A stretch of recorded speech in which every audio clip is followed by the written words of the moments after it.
Thank you for that warm welcome, Mark, and thank you for all your service you've done over many years. And we are on the lookout for a new conference chair. Very warm welcome, everyone. It's lovely to see you all here. Virtually a full house. I know we've got a few stragglers struggling to get in due to roadworks, etc. This is our first event of 2023, our first ITSX Summit, but we have inherited this event, as a number of you will know, from Martin McKenna, who's now very, very busy, embedded into the service industry and hasn't got the bandwidth to organise this event. So thank you to him, and we'll talk about him in a moment. I'm here just to welcome you, just to tell you a little bit about what we're doing, to thank our many, many exhibitors and sponsors. I won't name all of them, but to mention a few: Monochrome, Sapphire, Unify, and all of our wonderful exhibitors that have supported us here today. These events, as you all know, are free to attend. They're entirely funded by these people. So please, over the course of the day, please do afford them a few minutes of your time. A number of them have got some prizes to give away as well. I know that Digital Clarity have got an Apple Watch, so go up and see them, drop a card in, get your badge scanned, and you will enter into their draw. And the exciting one, I think, for a lot of you, as your IT folk, is Lego. Lego fans amongst you? Yeah. Quorum are giving away a couple of Star Wars Lego sets as well. One of them, I think, is a Mandalorian set. Never watch it, don't know what it means, but I'm sure you do. So please do visit them. They will be drawn, those prizes, at the drinks reception at the end of the day. You have got to be in it to win it. We're very, very brutal with the draws. So if your name is called in that draw and you're not here, we will redraw. So beware. Future events we're doing as well. I know a number of you work in pure IT, a number of you work in service, some of you might work in other divisions of your technology teams within your respective organisations. We have got a number of events over the course of the next 12 months. I'm not going to string them all off because there's so many of them. Next event, though, is Scott Secure here on the 30th of March, and we've got a leadership summit for technology leaders where we're going to strip a lot of the technology away and talk more about the culture and the process and the changing face of technology and how that affects leaders. That's here on the 27th of April. It's a great event. Please make sure you sign up for that if you are in a leadership position. And then we're up in Aberdeen in May, and we'll send you through the list of all the events on our post-event communications so you can sign up for those. All of these registrations are open, so you can pre-register your places. And as you'll see, the events are getting very, very full. Coming back to Martin, as promised, a number of you know Martin. He can't be here with us today because he's COVID bound, but he does send his best wishes and best regards. He started all this off. We have to say thanks to him, but as a way of leaving a bit of legacy with the event that you can't attend, he's very kindly shipped in some wireless chargers. So in the first break and over lunch, if you want to grab a wireless charger, his contact details are in there. Give him a tinkle, say hello to him, but please do pick up one of those wireless chargers which are available free of charge near the registration desk over the course of the first break and lunchtime. We're also going to be using Slido in the sessions as well. So if you want to scan the QR code, please do. It will come up in the Q&A as well. So if you're scrabbling around for your phone or your device right now, don't worry, it will come up in Q&A. We really do like to see a lot of audience interaction at our events. Don't be afraid to put your hand up. If you are afraid to put your hand up, put it on Slido, but we will make it a microphone-based Q&A session and also a Slido-based interactive Q&A session as well. And the last thing is, these are community events. Being free to attend, we want as many people to come, but more importantly, we want you to get to meet new people. A lot of you will be within your mini networks and see people that you know. Get to know someone that you haven't met before. That's the whole point of these things. Over to the interesting people. Thanks very much.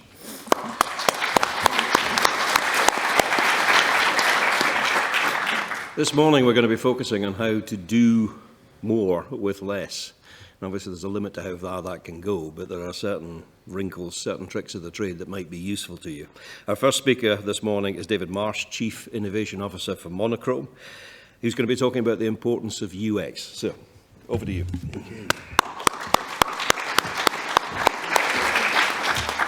Hi everybody, thank you. I'm David Marsh and delighted to be here today representing Monochrome as the key sponsor of the ITSX Summit event. It's a real honour to be kicking off proceedings with a short presentation, and equally an honour to be able to support IT in Scotland in this way. I'd just like to say a quick thank you to Lee, Nabil and Sam from ServiceNow for joining us today as our guests, and let's get going. So, as I said, we are Monochrome. Let me give you a quick introduction to our company. So, we are ServiceNow specialist partners, and we really focus on the UX and the UI side of the system. Obviously, we all know it's a fantastically complicated and powerful system. Occasionally, we find that the front end is left to the end, and it's not the best possible thing that it can be. And Monochrome are really there to improve that and deliver the best possible user experience and help our customers to get a return on investment that they might have otherwise not experienced. As well as this, we build bespoke apps. We have been going for over 20 years, and apps is really the bread and butter of our business. So we work outside of the ServiceNow ecosystem, and I feel that this brings a fantastic USP to our business. We're able to take our experience and bring it inside, and that gives us a competitive edge that I feel that some of our other competitors don't necessarily have. We are a 30-strong team, and we are growing fast. And in fact, we now have 3 offices around the world. We're based in London. We're based in Novi Sad in Serbia, where a lot of our development team are based. And we've recently branched out into South Africa. We have 8 members of the team out there. And we are looking forward to adding America to this list later in this year. So please do come and visit us at our stand. I'm going to go through this presentation now and touch on a number of concepts within our service offering. I'm going to fly through it really. It's only a short presentation. So if there's anything in there that you'd like to come and speak to us about later, please do. We're just upstairs and we'd be delighted to take these conversations further with you. Quick note about myself. I joined the company 10 years ago as a contractor, and I have connived and schemed my way to the top, recently becoming a joint partner alongside founder Adrian Munn, who's also here today. And I head up the creative team. My day job is to lead that team, and that puts me in a pretty good position, I think, to give you this speech today on less is more and emphasise the importance of UX in ITSM. So let's get started, and I'm going to open with a shock announcement. Humpty Dumpty wasn't an egg. Humpty Dumpty wasn't an egg. Now, I'm going to explain why I've opened with that statement, of course, as the presentation goes on. But before I do, let's start with the facts on the ground. Firstly, we know that he sat on a wall. We know that he had a great fall, and we know that despite their very best efforts, all the king's horses and all the king's men couldn't put him back together again. Now, if you think about it, nowhere in that nursery rhyme does it actually suggest to you that Humpty is an egg. It is a common preconception that we all carry with us through our childhood. It was actually first suggested back in the 1800s, and the nursery rhyme predates that by some time. It was Lewis Carroll's book, Through the Looking Glass, where he first suggested Humpty was an egg, and it became part of popular culture, and we all carried that misconception forward with us today. Now, if he wasn't an egg, what was he? Well, he was, in fact, a cannon. Now, when you think about that, the fact that the king's men were so motivated to fix him, it makes suddenly a lot more sense. So Humpty Dumpty wasn't an egg, he was in fact a cannon, and to be precise, a broken cannon. Now, where is all this going? And I will explain. To do so, I need to extend the narrative a little bit further. So please meet the king. Now, the king was a visionary leader for his time, and he of course realised that he couldn't afford to commit his entire armed forces to fixing a single cannon every time one broke.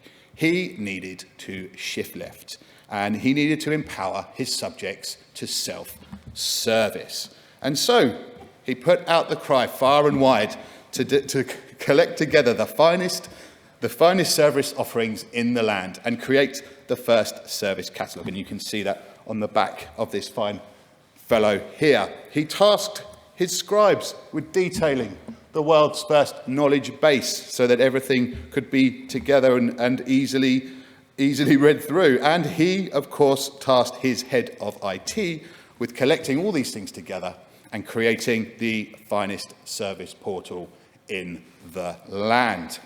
Now, the head of IT, he was up for this challenge. He was, after all, an incredibly smart man. He had years of experience working with data, and he was fully ITIL trained. So what could possibly go wrong? Well, if he, like us, is operating under the misconception that Humpty Dumpty was an egg, potentially quite a lot, as it turns out. So we'll fast forward quickly to the point where the portal is now ready to be released. A service portal for the ages, and it is announced with great fanfare. Everyone is excited to log in, and when they do, they find a portal that looks like this.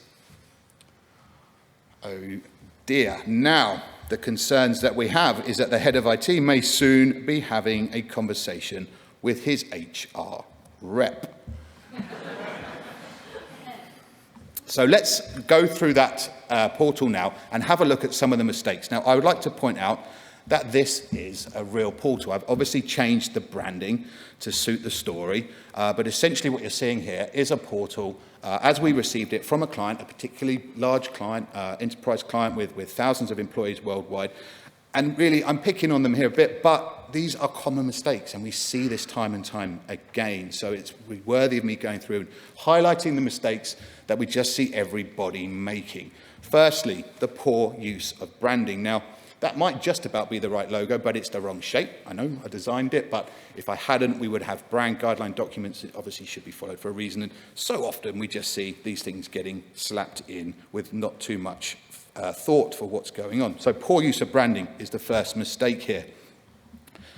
Next, everything has been forced above the fold. Now, we get this all the time. You can see that everything is visibly being crammed in.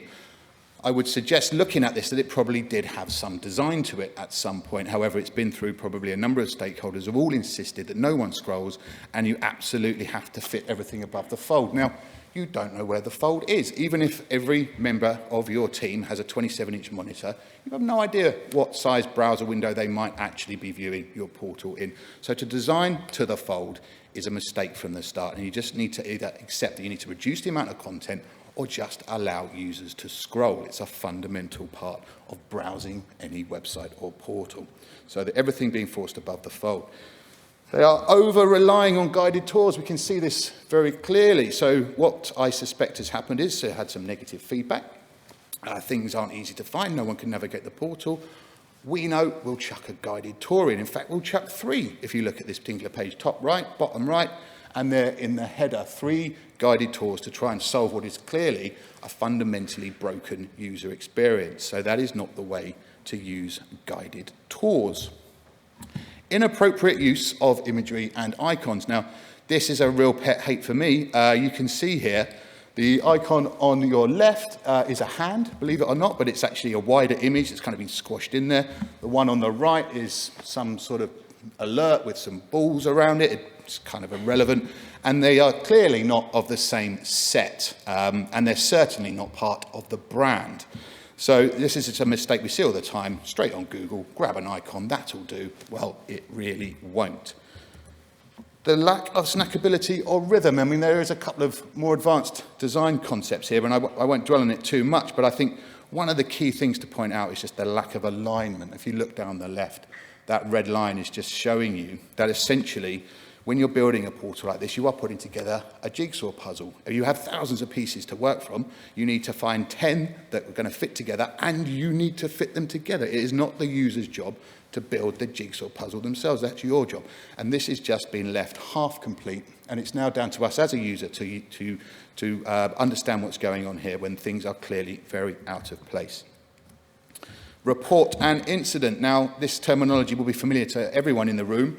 It won't be familiar to someone who's just started their career, perhaps just joined the company. All he wants is a password to log in to Outlook, and he has to create an incident to get that, and he will not want to. It sounds like something that is way more serious than it actually is. So more considered use of terminology can deliver a much better user experience. The lack of accessibility. Now, this is a very, very important one. You probably can barely make those out. I mean, you'd need 20/20 vision to pull the contrast apart. And then you have that doubled down with the fact these are actually JPEGs baked in. So no screen reader could actually read these icons. Barely any human could read these icons. So there's a double failure here on accessibility. And finally, there's no consideration whatsoever here to responsive design. Now, on a mobile, the experience gets even worse. And it's not unfamiliar these days that more and more people are starting to access these portals from their phones. So we must consider responsive design in everything that we do. So these are the mistakes that have been made. Now, we obviously are going to now introduce the hero of the piece, the knight in shining armour. And that is, of course, Monochrome. Now, we are going to come along and we want to ensure that the head of IT stays on the shoulders of the head of IT. So how can we help him? What should he have done and what would we have done to help him as part of this process to ensure a better end result? Well, fundamentally, we would have done some user research right at the start. This is absolutely essential.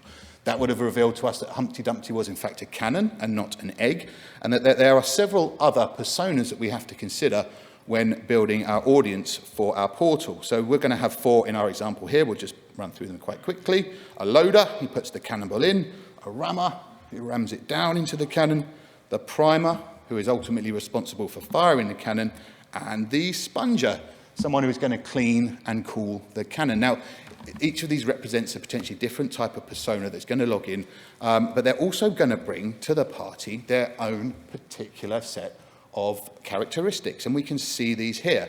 You have the doer, someone who is highly motivated, someone who wants to get the job done and knows how to do it. They're the best kind of user for your portal. You have the prioritizer, somebody who knows how to do it, but you know what, there's a service desk, so we'll let them get on with it. You have the trier. Now, the trier doesn't really know what he's doing, but he's definitely going to give it a go and try and figure it out. And you have the supportee. Now, this guy doesn't really know what he's doing, and he may even be a bit embarrassed to admit that he doesn't know what he's doing. And the point that I'm making here is that every time someone logs in to your portal, you are essentially spinning this wheel. You do not know what type of user you're going to get, and that is represented by these guys here standing around the cannon. Now, we must consider several other personas. The new starter. As I mentioned previously, some of these guys are going to come to their job for the first day, and they may not even be familiar with simple terms such as service catalogue and knowledge base, let alone creating an incident. So we have to spare some thought for this type of user. The approver, a very, very important role. Now, we see people who maybe approve a couple of things a week, to people who have to approve tens to hundreds of things a day. Now, they need a very different experience. They're going to demand a very different experience from the portal than someone who's perhaps logging in to just check a knowledge article to help him fix his cannon. Anyone want to guess what this one is? It's senior management. They will want to dip into the portal. They've obviously got a lot of balls to juggle, hence my choice of graphic here. They want a very quick overview, and they want to go. And we often do build in dashboards into our portals that help senior management to understand what's going on. This chap, he's worth mentioning because it completes the metaphor. He is, of course, the client. And once the cannon is fixed, he'll soon be receiving his delivery to the face. There we go. Now, if we have a look, we have a number of personas, all of which must be considered before we can put any proper design thinking into our portal. And the way that we do that is we interface map them. So we are looking here at 5 potential different layouts, different features. I'm not suggesting that each one of these gets his own design, not at all. But I am suggesting that there are unique features that are going to be brought to each of these personas that need to be represented and thought of in the portal. And in doing so, we can give a much more focused experience to each one of these groups. So, the Service Portal V2 is ready, and it is released with even greater fanfare. It now looks like this. So again, and immediately, we can see that the branding is far cleaner.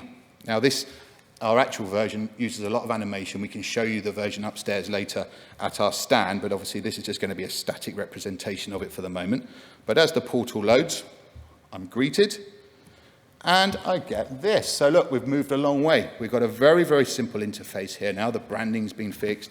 Up at the right, the menu's been reduced down.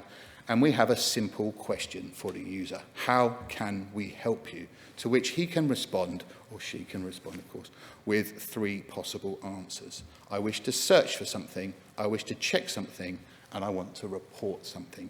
It's as simple as that. Now, I mentioned that there is a better approach to guided tours, and this is it. Now, as the first time I've accessed the portal, I am given a few pointers. This is useful, and it makes sense. It will happen the first time, and that is where it will end. It won't be something that repeats every time I log into the portal, and it certainly won't form the banner on the home page. The guided tour in this example is actually pointing out that this portal can be personalised, and we do a lot of this. So the next stage to take this to is the fact that the user can start to personalise their own experience. And in this example, we're just going to demonstrate that with a simple use of a change of background image. There we go, chosen something cold to keep it relevant. So let's simulate clicking on search. Now, you can't really experience this here properly, but it's an animation between these two. Now, this is a soft click. We all know that clicks are bad and that you should limit clicks. But a click that takes 3 seconds to load another page is a much, much worse experience than one that just triggers a bit of preloaded JavaScript and the whole page responds instantly. This is a much, much different thing, and these sorts of clicks can actually aid the user experience. So a soft click on search, the whole thing transforms. I can see things that I've personally recently viewed. I can see popular items that my colleagues might be looking at. I've got some links into the service catalogue, to the knowledge base, and to view my tickets that weren't necessarily there before. It's ready to accept my search term, and I'll search for a laptop. And we can see here a typical type ahead search gives you this experience. The one that we designed actually breaks those keywords down into the different categories of catalogue, knowledge base, and tickets. I'll move across and check on those tickets. You can see those that are opened and those that are closed. It's very, very simple, and I can drill down when I need to. And finally, I can report a problem to the support team. This is where I can tell them that my Canon is broken, and everything is broken down into snackable chunks. So very, very easy to consume for the user. Okay, so I'm just going to quickly summarize these points just compared to our original version. So we've gone for now the corrected use of branding, nothing being forced above the fold. We've actually reduced the amount of content to reduce the need to scroll, but at no point have we tried to just cram everything in because scrolling equals bad. The intelligent use of guided tours, I've mentioned that to you, and you can see how we've implemented a much better use of guided tours. Considered use of imagery and icons. They're all on brand. They're all the same thickness. And actually, in a dream world, we would start to see the same icons in every application that we interact with within that company. And therefore, we get familiarity and we improve our productivity. It's highly comprehensible.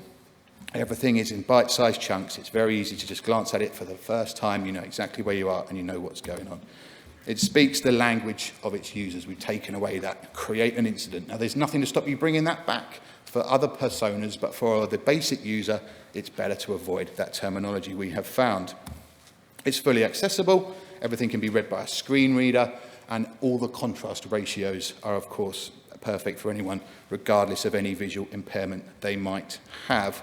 And it is fully responsive. We took a mobile-first approach to designing this portal, and you can probably just see at a glance just how readily it would collapse down to mobile devices. And that is essentially it. They all lived happily ever after, up until their next ServiceNow upgrade. But Monochrome were there to obviously help. We don't over-customize. Everything that we do build into the system is always done with the greatest respect of the system, and typically, our customers experience very little problems upgrading the work that we deliver to them. So I'll just run you through a very quick summary. Humpty Dumpty wasn't an egg. Always do your user research. And that way, when it comes to the user experience, less can most definitely be more. I'm David Marsh. We are Monochrome. Thank you very much.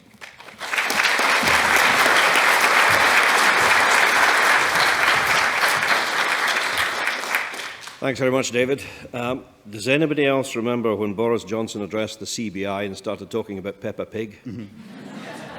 There was a point at the beginning of that presentation, but no, it all came together beautifully, so thank you very much for that, David. Our next speaker is Kylie Fowler, Principal Consultant for ITAM Intelligence, which wants to talk about is tech waste and what to do about it. So, Kylie.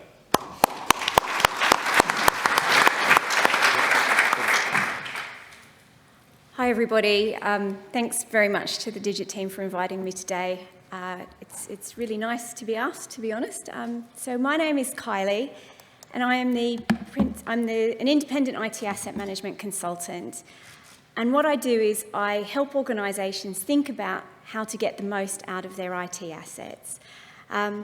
Today, and I apologise in advance for the tech-heavy slides, it's the opposite extreme of David's really lovely slides. But hopefully, you know, there's lots of takeaways that you can read about later and think about. What I'm talking about today is tech waste.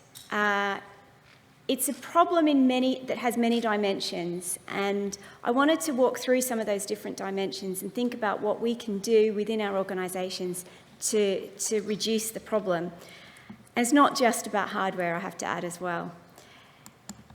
We all know that technology is one of our organisation's biggest assets, so we have to manage them well. We have to housekeep them, we have to look after them, just as we would look after our own personal assets, such as a house or a car. We need to keep an eye on the money side of things. We need to think about our carbon footprint, for instance. We need to make sure that it is maintained and looked after so it can continue to provide the services our organisation needs.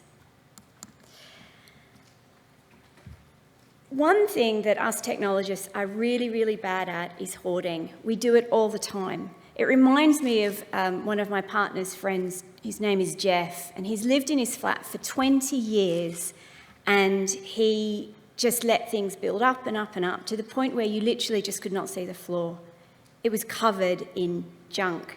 And he's a techie as well, so it was covered in CDs and games and old bits of kit. It was ridiculous.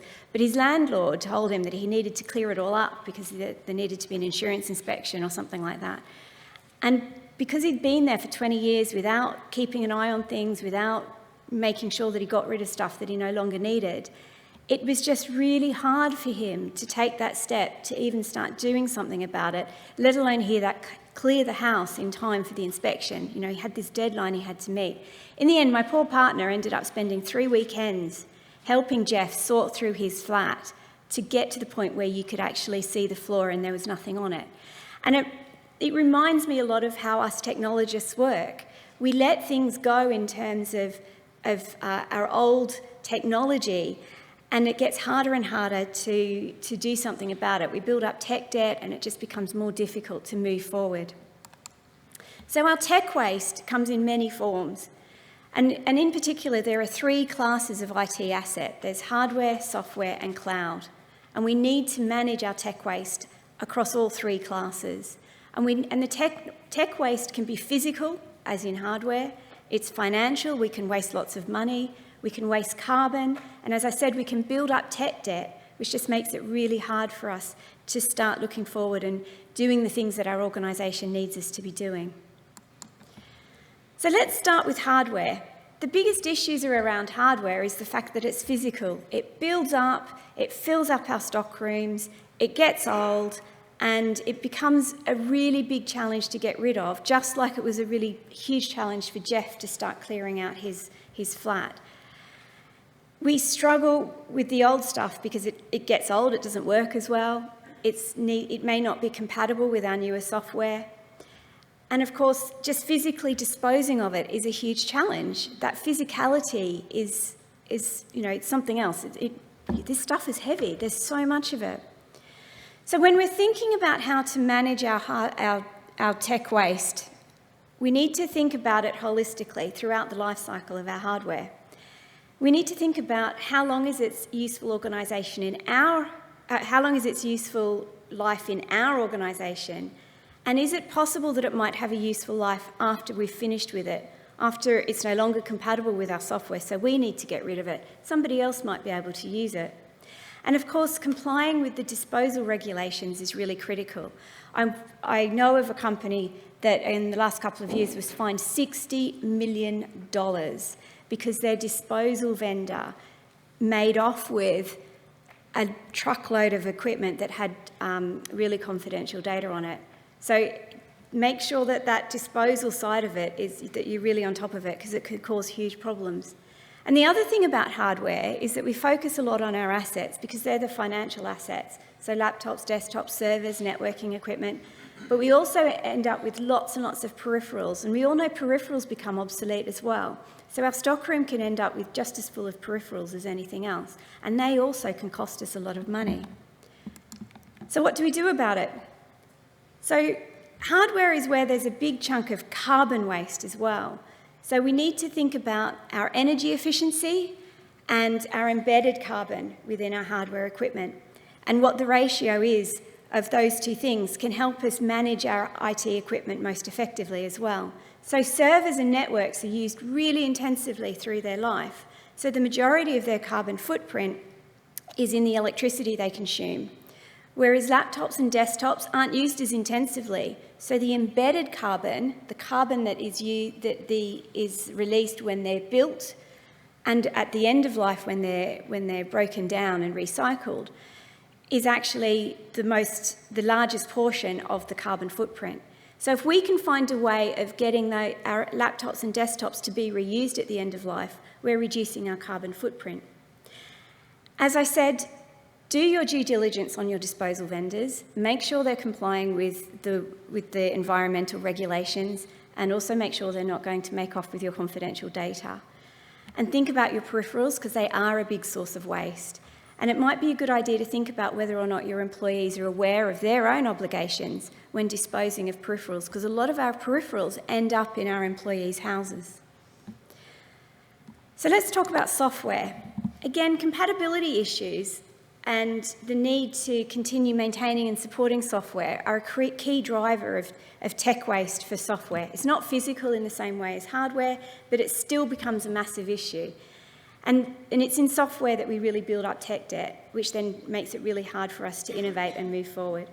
And there's a lot of financial waste around software. We have lots of support and maintenance and subscription. And of course, for older software, we might need to be managing our license compliance. So we need to make sure that people only use and have access to the software they need. We need to make sure that we upgrade our software to avoid building up tech debt. But also, and here's something that's a bit interesting, the temptation is really to control our software, to think very carefully, do we want to have this software in our organisation? But actually these days, particularly with SaaS software, SaaS is a really big driver of innovation. I was doing some work for an advertising company, and they were really adamant that they wanted their advertising executives to have access to the latest SaaS software, because that was where they could do the amazing things that delighted their customers. So bear in mind the need to balance control over software with the need of your business to be able to access new and innovative ways of doing things. So we need to be really tight on our joiners, movers, leavers process and make sure that we optimise our software on an ongoing basis and ask ourselves, is it needed? Are we using it? We need to upgrade it regularly, and we shouldn't hoard. This is an area where we hoard our software. We might upgrade 90% of it, but the other 10% becomes really hard for whatever reason. And so we sort of say, no, we'll leave it. It's too risky to upgrade that right now. We'll do it later. But of course, later never comes. And like Jeff, suddenly we end up with a flat full of junk, full of stuff that's really hard to get rid of. The financial aspects of software get really interesting. Sourcing software and negotiating with software vendors is a really skilled activity. And if you're in an organisation where you have a central procurement function that doesn't have IT specialism in it, then you can find it really difficult to source your software well. So I would really suggest thinking about how to build up software sourcing capabilities internally. And if you have a software asset manager, then they might be a good person to help build up their experience and their knowledge of and understanding of software sourcing, so they can support the the procurement people who are actually negotiating the contracts, but they've got that specialist support that they need to do it right. And again, coming back to software licensing compliance, we'd all like to think it's not quite so important anymore, but if we operate hybrid environments, which most of us do, we probably do still have some challenging and tricky licensing out there that needs to be managed. So cloud, of course, is the other new boy on the block in terms of our technology assets. At the moment, the main form of tech waste with cloud is financial. Every single second that we have a cloud instance up and running, it's costing us money. So if we're not confident that that cloud instance is earning its keep, then we really need to get rid of it, because otherwise it's just waste. And I'm sure in about 5 or 10 years, somebody will be standing here at this lectern talking to you about tech debt in relation to cloud. But we're not there yet, but I'm sure it's going to happen. Now, the challenge in managing cloud and avoiding financial waste with cloud is just the sheer volume of data that you receive. Because every second you'll have multiple data points about what's being used, what memory, what compute, what storage is being used for a particular service. And we need to try and align that data to our budgets, and then so that the decision makers can actually say, yeah, actually, that is worth it. That enormous spend that we had last week, we were running a sale and we made huge amounts of money from that sale. So absolutely that spend was worth it. Or they can say, actually, do you know what, we're really not making money out of that service anymore. We probably need to start winding it back and reducing the amount of money we're spending on our cloud. So how do we do this? The cloud data problem is really one of, I don't know if you know that data, information, knowledge, wisdom hierarchy. I use it a lot. We get huge amounts of data about all of our assets, but cloud particularly. And we need to convert that to information. And then we need to apply our knowledge to that so that we can make wise decisions. And in cloud, that means that we need to match very closely what is being used to what is being consumed. And we can't do it in a week's time or a month's time or a year's time. We have to do it now. So we need to really make sure that we've got a really tight coupling between how we get our data in about what we're using, what we do about it, how we communicate that out. We also, of course, need to make sure that our teams are designing for low running costs and that we're building flexibility into how our cloud services are designed so that when we do have a sale, they can easily flex up, and then when the sale is over and the volume of transactions reduces, it flexes back down again. We could also be asking ourselves, would it be cheaper in the long run to run a very stable service on-prem rather than in the cloud? And maybe get in some tin, build up our hardware assets again, and maybe sweat that tin because we know that we can use it for a long time at very low cost, whereas the cloud, of course, we're being charged for every second. And cloud sourcing is another area where you really want to build up your internal capability. A lot of organisations leave the decisions about what to buy and when to their technology teams, and that's a mistake. Cloud sourcing happens on 2 different levels. On one level, we've got the contract level. So that's our framework agreements with our cloud vendors, with AWS, with Amazon, or with Microsoft. And of course, Microsoft's super complex because we also have licensing agreements to deal with as well. So we need to have the sourcing capability to negotiate and manage those cloud contracts. But then on a day-to-day basis, we've got lots of decisions to make about how we actually pay for our individual cloud instances. So we can lock in for maybe 3 months or 6 months a certain amount of price for a particular cloud instance, for example. Alternatively, we might only want to commit for a very short period of time. So we might go out to a spot market and just buy some compute for a week or so. And then there's even another type of market, which is where the cloud providers have spare compute. They know that it might be required for another customer if that other customer has a cloud burst, but they sell this spare compute on a literally, it's ephemeral. It can disappear from one moment to the next. But they sell it very, very cheaply, precisely because it can disappear at any moment. And so some instances that might be appropriate for. If you're just doing some testing on it, then at 5 minutes notice that your instance is disappearing is possibly not the end of the world, and the fact that it's so cheap is great. But if we leave the technology teams to make those decisions about which type of market they're going to purchase their cloud to purchase their cloud instances from, or to pay for their cloud instances, we're distracting them from their real job, which is of course to do the technology work. But also we're restricting the economies of scale that they can achieve. If we centralise the purchase of cloud moment by moment in a FinOps team, for instance, who also consume that data, crunch the data, and work with the business teams to understand what is paying its keep, or what's paying its way, then we've got a lot more control over our costs and a lot more instantaneous control. We're not waiting for a month or a quarter or a year to suddenly have that horrible sense of, oh my goodness, what have we spent? So having that sourcing team in-house that really looks at all the different ways you can buy cloud, has that capability to support your techies, take that stress away from them, work with the business services to determine whether or not each instance or service is earning its keep, then you've really got a much greater degree of control and you're not going to waste as much money. The final thing about cloud sourcing is it's all very well that these cloud companies want you to make a big commit. So, 1 year you might say, yes, we're going to spend £3 million a year, or however much it is, but actually you only spend $2 million, you only consume $2 million, but you're still obliged to pay $3 million. So the final thing I would say is, in your contract negotiations, you have to make sure that your contracts can also flex up and down in the same way that your instances can. Otherwise, all the other work that you're doing about buying on the spot market or whatever it's a waste of time. So the contract side of it is also really important. So how do we bring this together and how do we implement this into our organisation? So the target operating model is what's important. It's that blend of process, people, tools, and partners.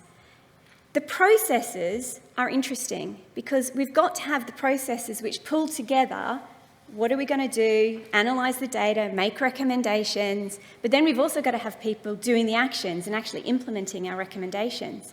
So we need to have people who are separate from each other. One of them's doing the analysis, making recommendations, and the other is doing the doing. And it's the tech teams and the operations teams who are the ones who are able to do the doing. So from a people perspective, we have to have housekeepers and we have to have people who can actually take action. We use our tools and our partners, and again, coming back to our DA, our data, information, knowledge, wisdom hierarchy, we use our tools and our partners to help us move from data to information and maybe apply a little bit of knowledge.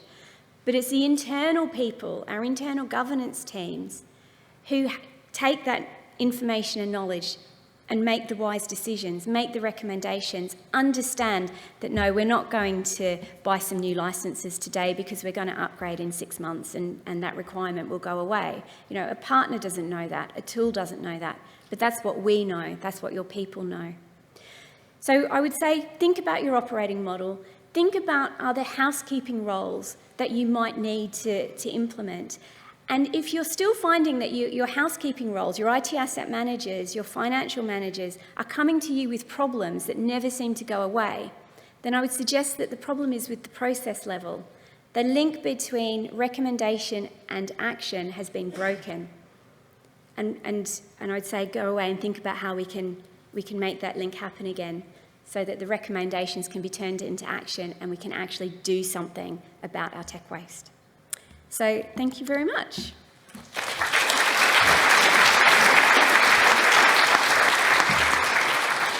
Thank you, Kylie. I was smiling when Kylie was talking about peripherals. In the cupboard upstairs, I have 2 flight cases. One is full of old cables, and the other one is full of old chargers. And I was in this the other day, and I was reflecting on the fact that at least some of that's probably 25 years old. I doubt if I'm alone in that. Stick your hand up if you've got something comparable at home. So that would tend to suggest it's not an entirely a rational act. It might come in handy one of these days. Thank you for being so honest. Our third speaker this morning is Brian Crichton, Head of Service Now and Service Improvement for NatWest. And Brian's going to be talking about how to save the planet by reducing email. Brian.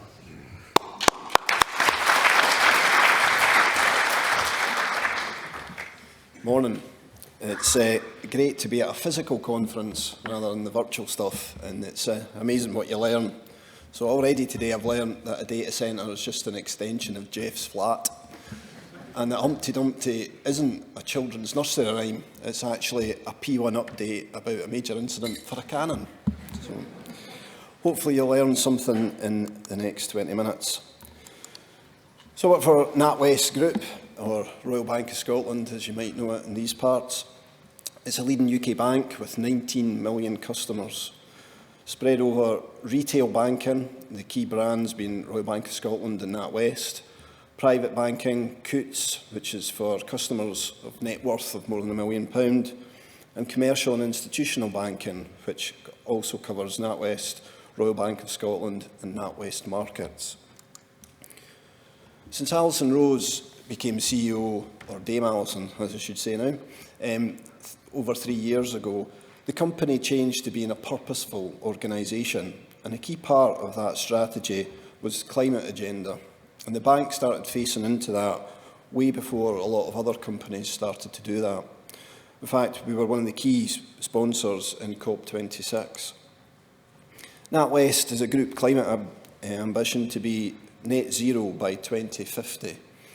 We're a responsible lender in terms of commercial lending, what we do in terms of not lending to companies investing in fossil fuels, that sort of stuff. And in the mortgage market, you can get a green mortgage with NatWest, where if your house is rated A or B, energy efficient rating, you get a lower percentage on your mortgage, etc. So the climate is really important to NatWest Group. I'm responsible for ServiceNow within the bank. We went live with ServiceNow way back in 2016. We've got 85,000 internal customers, internal colleagues that use the platform, and we cover most of the platform products, as you can see from this diagram. First of all, how many folk here have ServiceNow? Just show of hands. Quite a few. If you don't, this presentation will still strike a response for other things. But if you have a ServiceNow instance, I wonder if you know how many automated platform emails you send out on a daily basis. I didn't until we started looking into it. In Q1 last year, we sent just under 3 million emails automatically from the platform.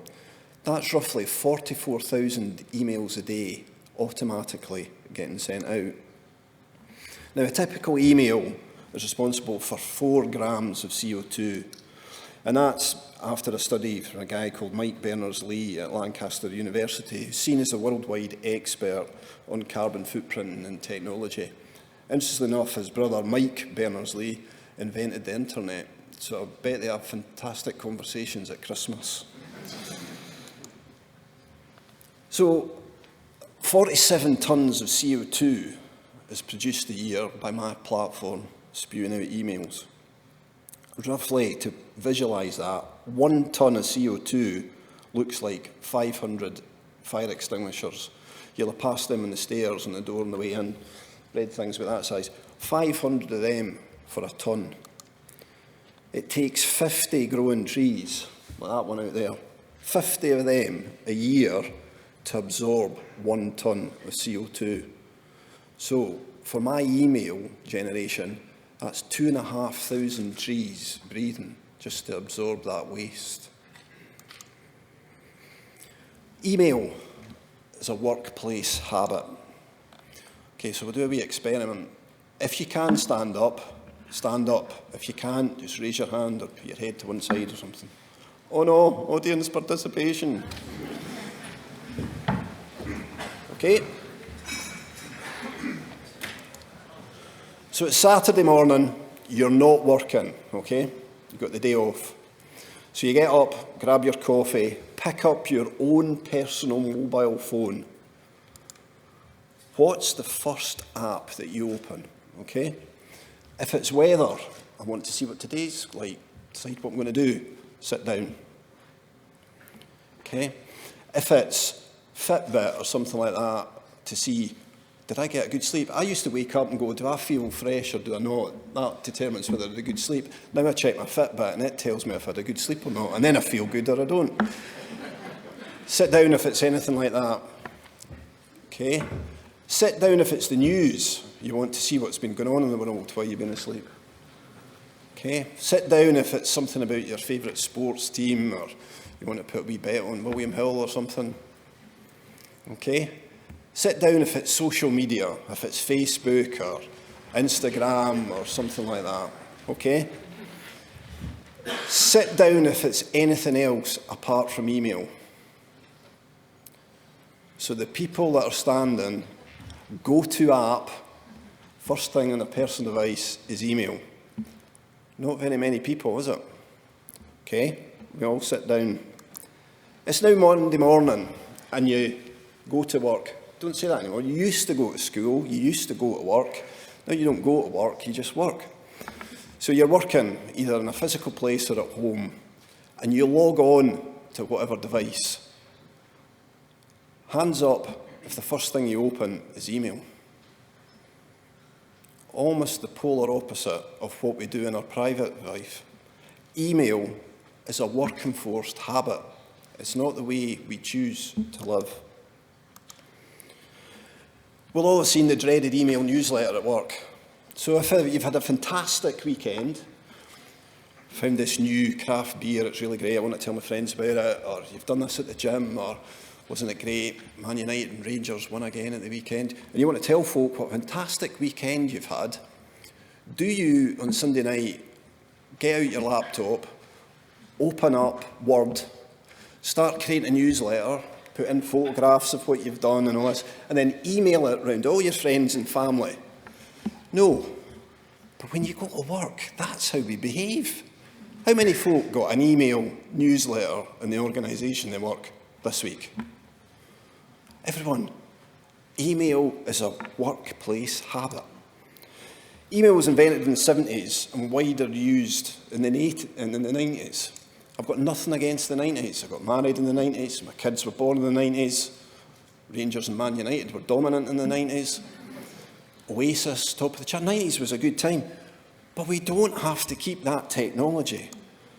There are much better methods invented than email. Right, email was invented to take and automate typewriters. Loads of folk going, what's a typewriter? I had this conversation with my kids. They're both in their 20s now, and we all went to the rugby the other week, and we're talking about the old times when you put your finger on a thing on a phone to dial, or you wanted to change the TV channel, you used to get out your seat and walk across the TV and press a button. And they just thought this was hilarious. And we talked about email, and I said, do you know what that CC thing is? When you write an email and CC, no, copy something or other. It stands for carbon copy. In the old days, in the typewriter, you used to get this black sheet with paper that you'd put on another bit of paper, so you didn't have to type the email out twice. This carbon copy created a copy for you. That's what that means in the email when you CC somebody. That's the learning. Take a point from this. So email is not a workflow tool, but loads of folk expect it to be in work. How many folk have got a Ring doorbell? Okay. How many folk complained that they get a message when it rings because they'd rather have an email to tell them somebody was at the front door? Nobody. I've had folk absolutely irate because I've taken away an email to tell them they've got a P2 in their inbox. It's the same as your Ring doorbell. So what we've done is we built better notification solutions than email. We built functionality to allow people to go into Teams and register for things that will go to Teams for the group. Things like P1, P2 incidents, a change ready for check-in, a problem's come in, incident of P3 or P4, and people can go in and say, yeah, I want notified about that on Teams. It's a much better platform than email. We made incident management available on the mobile app. so people can see what's in their queue. They don't have to have an email to tell them there's something in the queue. Just look at the queue. Push notifications give a much better warning of new major incidents and the latest status of a major incident than the email that was sent an hour ago. Our portal, and I'll hide this bit from Monochrome before they start seeing me have squashed all this stuff above the fold.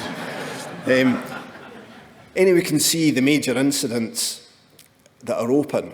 Anyone can see the latest update at that point in time and not based on an email that incident management sent them out. So we analysed all the emails on our platform and we targeted just under half of them that we didn't see a purpose for sending out. You know, things like your request item's been updated or a comment's been added to your request item. The only one, the one that's in red, incident assigned to my group, that's these folk that don't have ring doorbells that want an email to say there's an incident in their queue. Everything else, nobody batted an eyelid. And that's 47%, 48% of the emails that we were sending out just because when we put the platform in, you could send out an email notification. Oh, but let's do that then. So what we did, we built and promoted the better email notification alternatives that I've talked about. We analysed all the auto-sent platform emails, and this could apply to anything, whether you've got other platforms that you're responsible for. I get auto emails for my timesheets. You've submitted a timesheet, your timesheet's now been approved. It's now time to send in another timesheet. What's the point of that? So there's loads of platforms in an IT, in an organisation, that this auto email thing applies to. We analysed scheduled reports. It's amazing. Folk were sending out reports every hour to say what incidents were in their inbox. We're going to just log on to the platform and have a look at what's in your inbox. We agreed with the product owners which ones we were going to stop. We discussed with the report owners the benefits of moving to dashboards rather than timed reports that are out of date the minute you email them. We communicated what we're going to do and why, and nobody can argue with the corporate strategy of saving the environment. We switched off the targeted emails, we removed targeted scheduled reports, and we dealt with the small but loud complaints, the people that don't have ring doorbells that want emails about incidents in their queues. And we publicised the CO2 savings, and this is what we found. We've saved 23.6 tonnes of CO2 per annum from the ServiceNow platform. And most of these emails went into folders that folks set up because they got so many emails. You just create a folder and you forget about them. It's somebody else's problem now. The volume of ServiceNow auto-generated emails fell from 44,000 a day to 24,000 a day, a 47% reduction in email. That's equivalent to 3.5 diesel cars driving around the world. At the start of this, I never really thought anything on my platform I could do, because it's not my data centres, it's somebody else's. It's in the cloud. That just means it's someone else's data centres. It's their problem, it's not mine.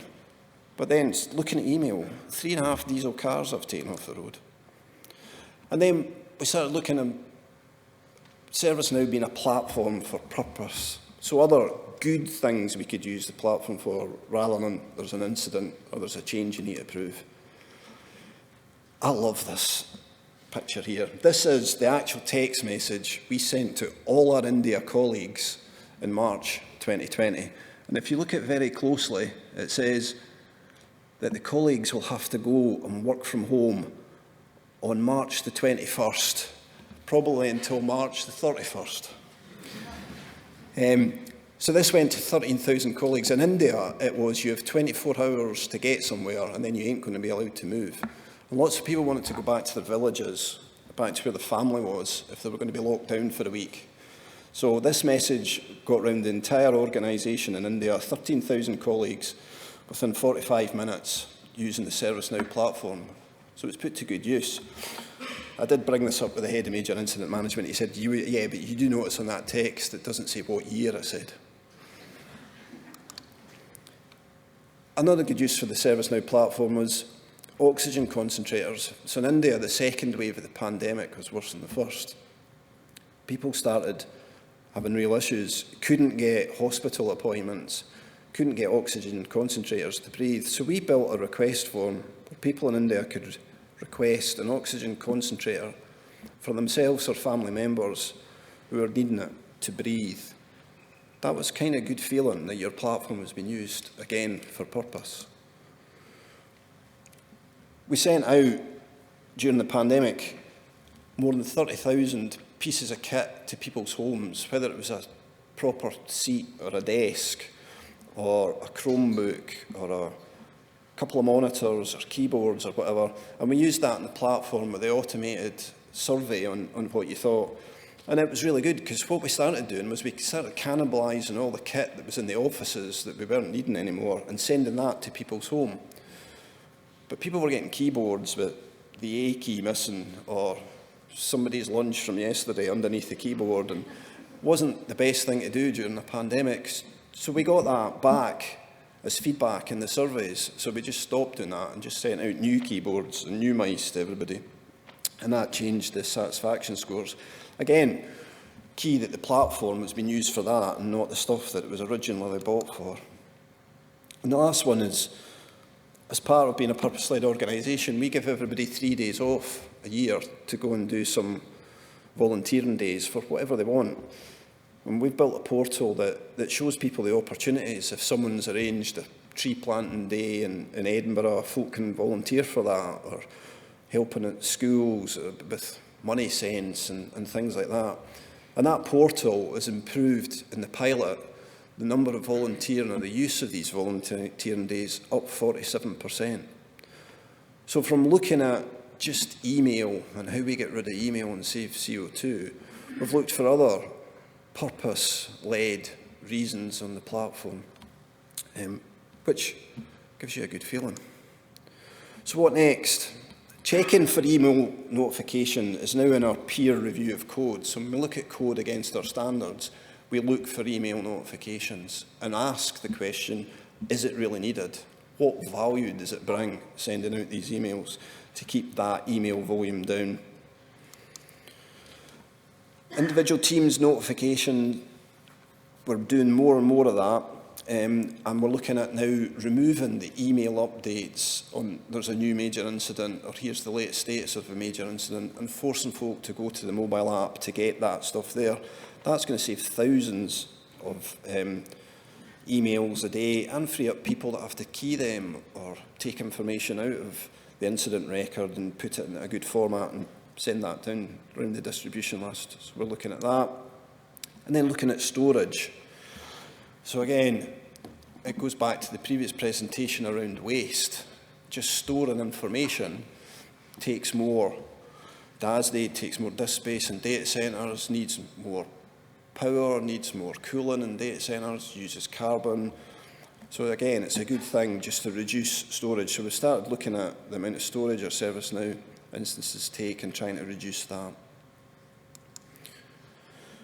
So every platform owner, admin, developer, architect, everyone in this room can go back into the office tomorrow and think about email, and whatever platforms they use or are responsible for can do something around reducing sending out email. I think that's quite cool. Thank you.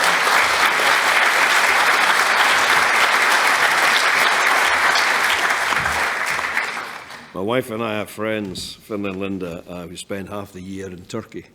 And we were talking to them the other day on the phone, and they said, God, that was windy in Inverurie on Friday. They're in Kalkan at the moment. So I said, how do you know that? So we were watching at the doorbell. And then they added, oh, and Shona's daughter's come to stay too. She lives across the road. So, how much time they spend watching this, I have no idea. There's an opportunity now to ask questions of our first three speakers. You can either do it the old-fashioned way, stick your hand up, we'll get a microphone to you. If you could identify yourself, please, tell us who you're from, and then you can ask your question and we'll take it from there. Or you can use Slido if you want to basically download that off the Q code at the moment. I will fire this up too, so I've got a vague idea what's actually going on. So, has anybody got a question for any of the speakers, first off? Or does it fall to me as usual? Surely somebody's got one. Come on, be brave. Thank you very much, sir. We'll get a microphone straight to you. Here you come.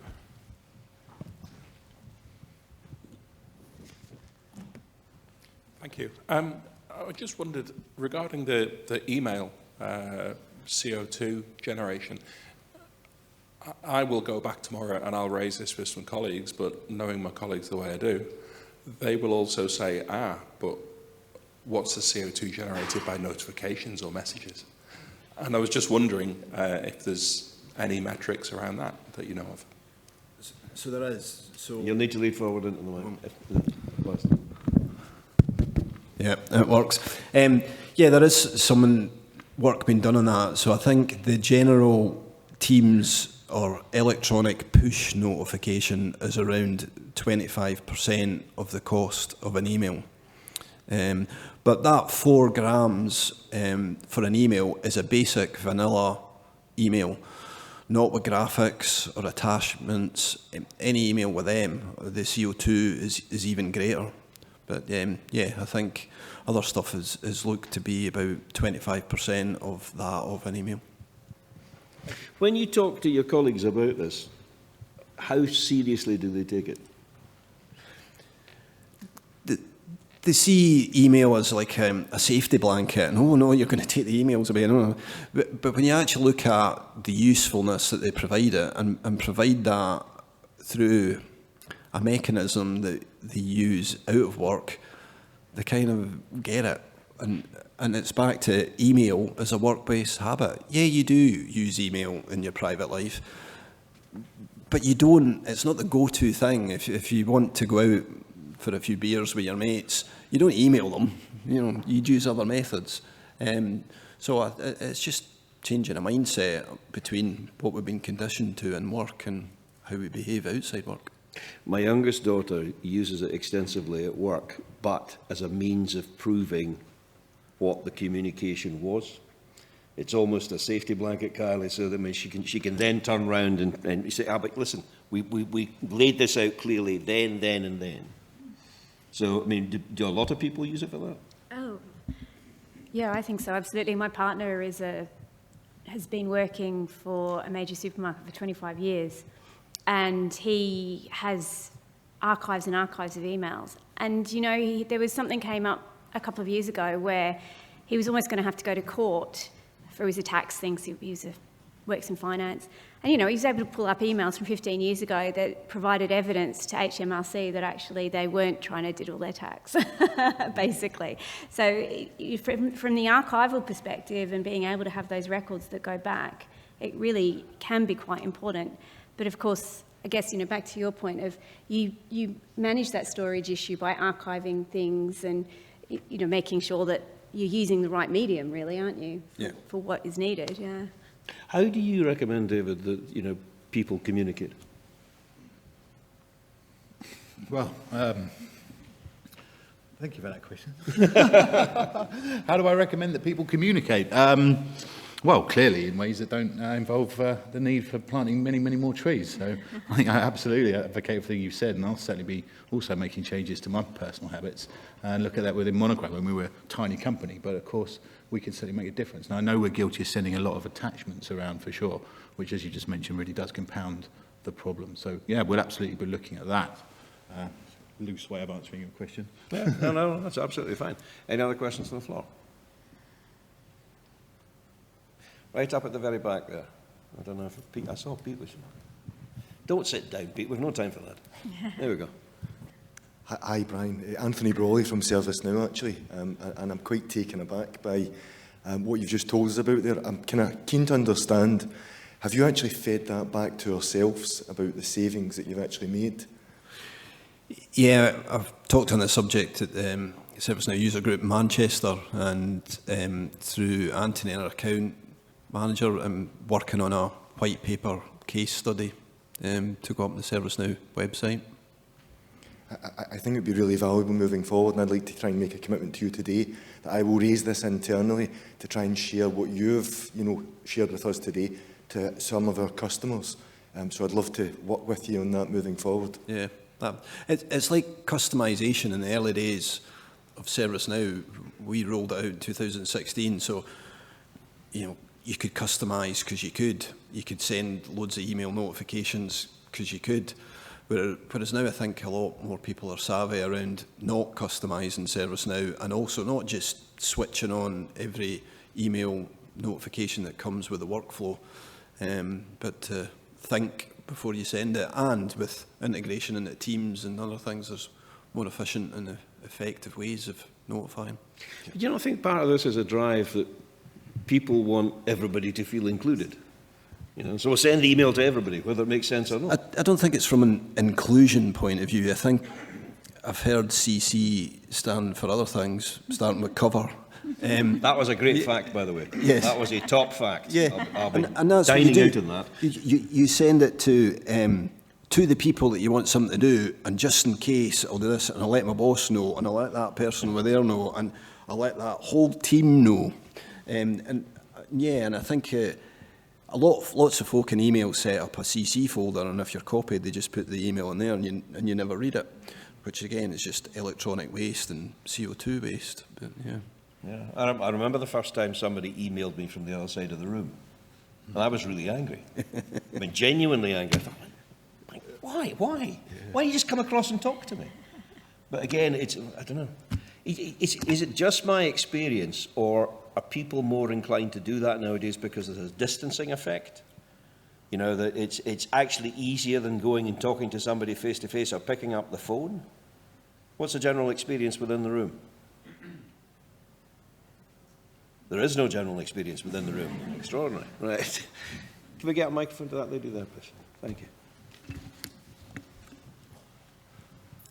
Hi. I think it's about volume sometimes. You work in so many different projects and you have so much volume that sometimes just organizing correspondence in folders, it just helps you remembering and, I don't know, just going back and tracking the things that you need, that you need to go back to at some point. I don't think we should. I think we should reduce the amount of emails that we send and be thoughtful of it. But to answer your question, I think it's about volume sometimes. Any thoughts on that? Yeah, I think there's a big difference between us as individuals sending an email, even if it is to cover our something, versus those automated emails that come out from a system. Because those are the emails that are just auto-generated. That's where your volume comes from, really. Yeah. Not from us CCing multiple people in even. It's the auto-generated emails that were perhaps introduced in order to familiarise people with the system, to familiarise people with the functionality, and were never stopped.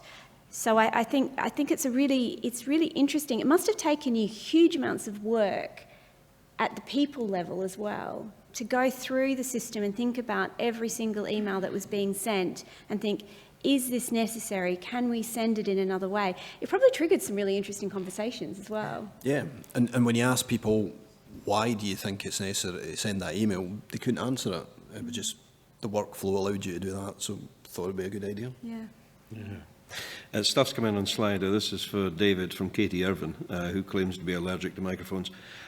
Says, I imagine you've seen big changes in the way portals have evolved over the last 5 years. How do you see them changing going forward? Yeah, good. Thank you for the question. We've certainly seen an awful lot of changes, and I think that the way that websites and portals in general have evolved, they've kind of become very anaesthetised, like the need for things to be responsive and accessible and convert highly has actually taken some of the fun out of designing portals, certainly for us. And they've all started to look a little bit the same, but of course there is a real purpose behind that drive, and I think that will certainly continue. But what we try to do at Monochrome is bring back some of the fun. And hopefully you can see from some of the designs I showed earlier that there is still, if you think about it, if you get the right design team on it, you can still represent a brand in a unique way without just making it look like every other website, particularly if you look at like Google material design. These are very stale design systems to build portals with, but they serve a very functional purpose. And certainly from our point of view, we look to bring a little bit of personality back into the things we do, but of course, whilst being mindful of the reasons why perhaps they've been sterilised somewhat in the first place. I'm going to put this one to Brian. This is from Mark T saying, they've gone from emailed reports to dashboard shift. I switched ours off and moved to dashboards because for 3 days emailed reports didn't run and nobody noticed.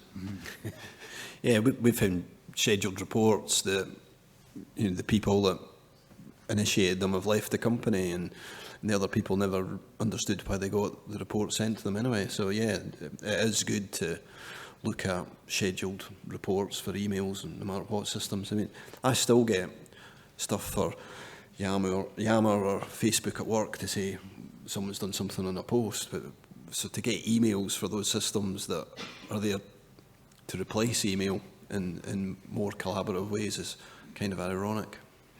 When you were talking, Kylie, about the importance of good housekeeping, immediately I'm thinking about that small ancient jar of Chinese 5-spice at the back of the cupboard that's been there for 20 years and nobody's ever used it. Whose responsibility is that? Whose responsibility within an organisation to actually look at this on a day-to-day basis and think, that's rubbish, we don't need that, or that's quite useful, we could do with more, So I think that comes back to what I was saying around the linkages between governance and action. Governance is putting in place the structures that allow us to realise that this stuff is happening. It's putting in place the resources and the desire and the vision to go through this stuff and think, right, what's being wasted, what are we going to do about it? And then number crunch, look at the data, come up with the recommendations. But the people who do the governance, they're not technical, they don't have the skills, they don't have the time, it's not their job to actually do action. So this is where, in a lot of organisations, the link between the governance and the recommendation to go through, I mean, it's a bit different in your home with the thing of 5-spice at the back. Obviously, the same person who looks in the cupboard and says, we've not used that for 20 years, let's throw it, can actually do the throwing away. But in our organisations, that's not possible. So we need to make sure that our processes link, and there's a very clear process to get from, okay, we've got a problem, to let's take some action. But often that process is broken because it's the Cassandra syndrome. Nobody listens to the bearer of bad news. Nobody wants to take action. And often people don't have the resources to take action either. So you've also got to give people the resources and the time to take that step back and say, right, now we're going to do some house cleaning. And of course, actually, I'm sorry, I know I'm taking over, but this is what DevOps is designed to do, to get us out of the habit of building something, throwing it out of over the fence, and then having poorly resourced support teams trying to keep it up and running. So this is not a new problem, it's an age-old problem, and there's lots of different ways that you can approach it as well, depending on what works for your organisation. Yeah. There was a hand up in that general area a second ago. Get that gentleman there, please. We'll come to you in a moment, sir. Okay. Yeah, I just wanted to comment on the thing that with regards to notifications from different applications. It's all good and well if you have integrated nearly every workflow or anything like that in your organization. If there are currently for myself, I've got about I'm a stakeholder in different kinds of applications online. I've got about 7 dashboards that I need to look at, and all come up with their own notifications and setups, and that's just really difficult to keep in track. So I rather have the emails coming in there so I can actually set them aside, and even if they are just general notifications, and at least I know where it's coming from. It's interesting because there's another point come up in the slide which is very similar. Isn't the problem there are far too many platforms for comms, both work and personal, so where do employees check? Common problem, Brian? Yeah, and one of the things we've tried to do is let people subscribe for notifications. So rather than getting notifications around there's a P2 incident, across any application, let you subscribe for that particular application that you're interested in. So you get a notification for that. So otherwise you could, Teams or mobile app push notifications can become the new email, that you ignore them because you get so many of them. So allowing you to tailor and subscribe to specific notifications, I think's a better way of going. There is actually a bit of a pile-on happening here on Slido. It says, moving to Teams is a good idea in theory, but users are protective over their email use. People can organise their email inbox, but they can't do the same in Teams. Yeah, but Teams isn't for the... So organising emails and keeping emails is all around... 7 years ago, I did all HMRC, here's the evidence. That's not what Teams is about. So Teams is around, there's something you need to do, or there's something you want to be aware of. It's like instant chat. You don't use instant chat for something that you want to retain or keep. So, yeah, lots of folk do try and replace some of these things for email. So email has its place for that historic record of event type of communications, but notifications, like it's raining outside, you don't want to keep that for 3 years and know it was raining outside that day. It's to tell you about stuff that you need to know now and then forget about it. Yeah, precisely. Gentleman here, can you put your hand up again, please, sir? There was somebody on this side, put their hand up. Oh, beg your pardon, it's not a sir, it's a madam. Right, I only saw the arm. Thank you. My name is Anna Maria Lefteraki. I'm one of the Scrum Masters working for Lloyds Banking Group. Thank you for your talks. They were very, very informative and engaging. I have a question around email and waste. I think it applies to both to a certain extent. And Brian, you've touched on this quite a bit. When we're having these conversations with people in organizations on how we can improve our carbon footprint or how we can reduce waste, are we talking about what you touched on, mindset?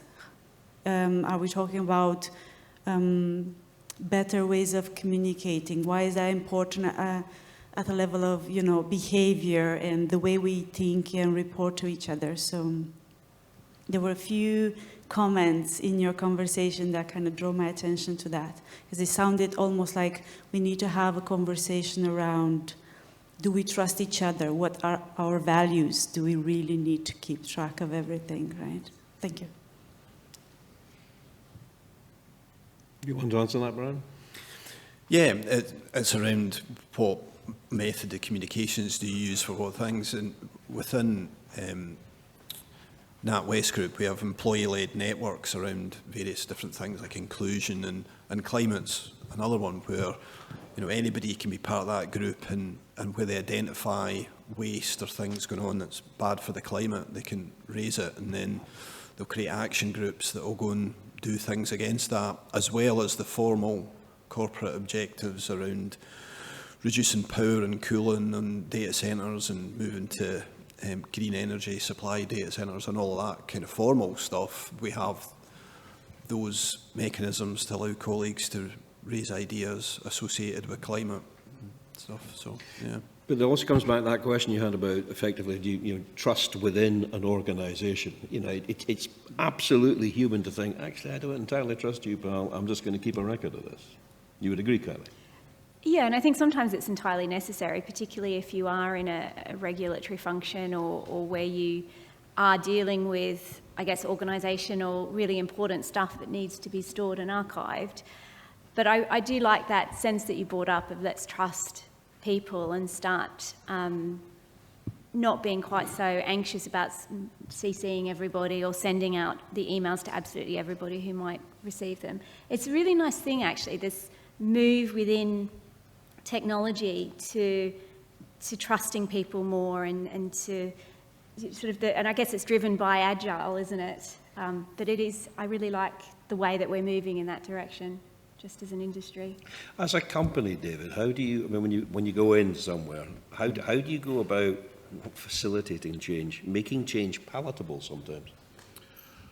Good question. Yeah, we do an awful lot of workshopping with our clients. We take our time. We take them through a number of different options. We do invest a large part of the process into presenting prototypes to our customers up front so that they can essentially make their mistakes at that prototyping stage before anything has been built. And I feel that's a particularly powerful part of our service. So, yeah, essentially just keep an open mind, listen to everything that we're being told, and then try and represent a solution back to the client, a multitude of solutions that they can ultimately then define for themselves what the best way forward is. And prototyping, particularly in a tool like Adobe XD or Sketch, is a particularly valuable way that we achieve that. Okay. There was a gentleman there with a question. Blue jumper. There you go. No, this one first. Thank you. Thanks. Hi, Callum Miller at Millersoft. Just a couple of observations. I mean, I find that notifications are far more invasive than emails. So there's a productivity cost because they demand attention immediately. So you tend to be less productive. So that's probably got an energy cost associated with it as well. I think moving emails over to notifications. I don't think that's the core of the problem. It just signals immature or bureaucratic decision-making models. Much and many of them could actually be automated. There's a drive at the moment away from dashboards. So rather than build dashboards that contain lots of charts and facts about your organisation, there's a drive now to create decision models which take the same data and automate that process. So you'll find in more sort of agile organisations, less bureaucratic organisations, that the decision making is becoming more automated, and that's what's reducing the volume and noise in organisations. So the push should be towards automated decision making models, and that will ultimately reduce both the energy costs and the bureaucracy in organisations. But going back to your first point, you actually think the notifications are literally counterproductive. They're actually slowing the thing down. Yeah, for me, I mean, I turn all notifications off my phone, and I'll check my emails maybe once an hour. So I'm not distracted for huge periods of the day. So I tend to favour emails just to manage the noise on my phone. But, yeah, and we use notifications for the things that are meant to be intrusive. So our P1 and P2 major incident notifications are for people that subscribe to that. So we don't send it out to everyone that there's a P1 incident that such and such a branch is down or something. You'll get that if you subscribe to it. And there's no point telling you there's a major incident 5 hours after the event when you open that email and say, well, I want to know about it now. And it's to supplement the process, major incident management process. It gives everybody an early heads up that something's going on that might end up being a P1 if it's a P2 or something like that. So I think in those, it's like the Ring doorbell. It's invasive if someone rings your doorbell. But if you got an email to tell you somebody was at the door 3 hours ago and you've missed that parcel, that's kind of not great. Does anybody actually work in an organisation that trains their employees how to deal with this? Actually offers them constructive advice about, you're going to get this through on the phone, you can set it, like set it for email notifications every hour or whatever it is, or switch this off, or, actually teaches people how to keep control of their lives.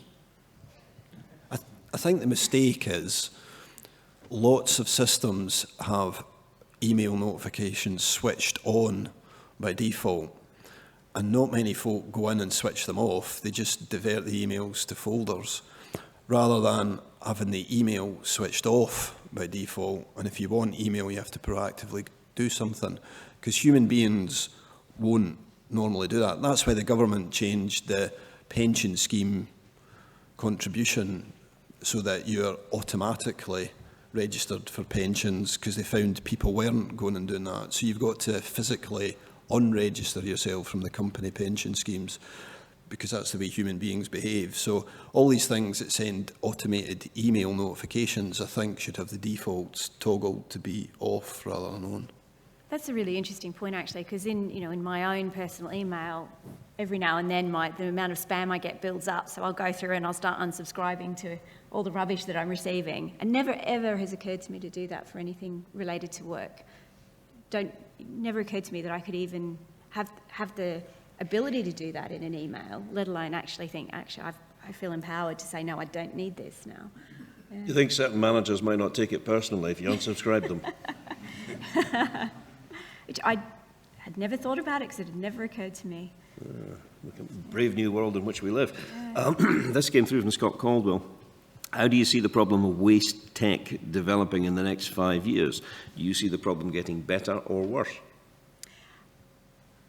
I think we're going to start finding a lot of tech debt building up in our cloud services, but that may, I know in an ideal world that's not going to happen, but I just have a horrible feeling it is. And I suspect that will be an added level of complexity on top of everything else that just makes it that much harder for us to manage and maintain and innovate. But it's an age-old problem, isn't it? We've always had tech debt and tech waste building up, and a lot of it is still in use today. We still use mainframes, for goodness sake. So it's so is it going to get worse? Probably it'll be the same. We still just have to manage it. So again, it comes back to building the systems that allow you to manage it and allow you to think about that, But I think also there's some underlying reasons why technologists hoard. And I think there is that fear of we don't want to switch stuff off. It's really hard to get the people who are using a system to change. Organisational change management is so difficult. And of course, there's also just that sheer, it just builds up huge amounts of inertia. But also we don't allow ourselves the resources to take that step back and think about whether or not we can get rid of stuff. And again, I think, coming back to, the amount of time it must have taken for you to have those conversations, and I'm sure there were side benefits as well. The benefits you would have received from going through that process would not have just been limited to the carbon benefits and the number of emails cancelled. It's the relationships built as well. So I think we need to think about how we can enable all of our teams and enable engagement with the business services that we're supporting and the business people that we're supporting to put in place the ability to just keep on top of it, because it's not going to go away. There's a hand up there somewhere. Gentleman there, please. Ian Dugan from SSE Transmission. I guess it's a question for Brian and David. Do you think it's becoming a kind of moral imperative in terms of user experience to consider carbon intensity of what we're doing? So, less graphics, simpler things that essentially are using less carbon to render? Yeah, absolutely, of course. I mean, I have to be honest, I probably hadn't actually considered that in my design, the carbon footprint of what I might be designing until today. So, thank you guys very much for kind of bringing that to me. When you started talking about the moral obligation, I thought it was maybe going to be an accessibility question, and we certainly are moving towards understanding, the moral obligations that we have to understand people with various different conditions, not just the obvious things. Perhaps they're visually impaired, but people who could actually experience genuine anxiety in the way that we badly deliver our badly communicate to them through a portal, and that's as a true thing that genuinely people experience. So I think we can certainly now add the carbon footprint to that moral obligation, and it's certainly things that myself and my team are going to be considering going forward. Thank you for the question. Yeah, it's about being inclusive, and whether that's just simplifying things. So, it was good earlier to see around, putting something like knowledge base on something that's not inclusive, because some folk might not know what a knowledge base is. So making things as simple and as easy to use, I think, is imperative of good design. Can I play devil's advocate here? Because, that fact that, an email equates to roughly 4 grams of CO2. Fine, we start thinking about these things, we start shaving these things off, or we're washing out our yogurt pots or something like that. I drove across from Glasgow to Edinburgh today. Yes, it's tiny in comparison to the damage that's been done in other ways. Does that mean it's irrelevant? Or should we be, just trying to spread it out from there? The journey of 1,000 miles starts with the first step. And, the Sky cycling team is about shaving 1% off. If everybody does something small, it grows into something big. Saving the planet, there's a lot of folks say, well, it doesn't matter. There's big industrial countries that don't care about that do more damage than me not sending emails. I guess if you want to sleep in your bed at night and know that you've done your bit, then anything you do, whether it's washing out your yogurt pots, driving an electric car, or saving on carbon footprints from IT and the way you work. Okay. Any other questions from the floor? Right at the front here, please. Yeah. So you've been very patient. No, but the rest of them won't hear you.